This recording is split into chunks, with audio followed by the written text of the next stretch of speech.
প্রিয় দর্শক বন্ধুরা, আশা করি সকলে ভালো আছেন। আজকে আপনার সাথে আমি হাজির হয়েছি আজিজ রিয়াদ নাটক আপডেট অফিসিয়াল ইউটিউব চ্যানেল। সবাইকে জানাচ্ছি স্বাগতম।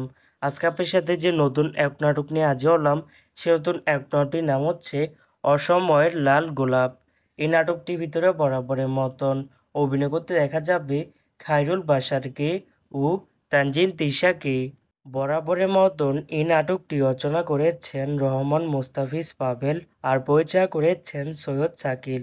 ইতিমধ্যে কিন্তু এই নাটকটি অলরেডি কিন্তু দুটি পোস্টার কিন্তু আমাদের মাঝে রিহার্সেল করা হয়ে গেছে অলরেডি, তাও দেখতে পাচ্ছেনই।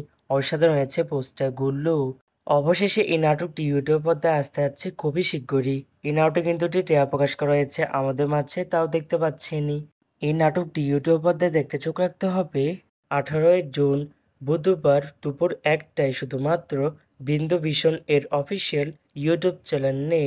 অসময়ের লাল গোলাপ শিরোনামের নাটকটি দেখার জন্য কারা কারা অপেক্ষা আছেন সেটি কিন্তু অবশ্যই কমেন্ট করে জানতে পারেন। আর এরকম নতুন নতুন একক নাটক, ওয়েব ফিল্ম, ওয়েব সিরিজ অথবা ধারাবাহিক নাটকের আপডেট ভিডিও পেতে এখনই চ্যানেলটিকে সাবস্ক্রাইব করে রাখতে পারেন। পাশে থাকা বেল আইকনটিকে অন করে রাখুন, তাহলে নতুন নতুন একক নাটকের আপডেট ভিডিও যাবে সবার আগে সর্বপ্রথম। চাইলে আমাদের একটি ফেসবুক পেজ ফলো করে রাখতে পারেন। ফেসবুক পেজটি আমি লিঙ্ক দিয়ে রেখেছি পিন কমেন্টে অথবা ডিসক্রিপশন বক্সে। ধন্যবাদ সবাইকে।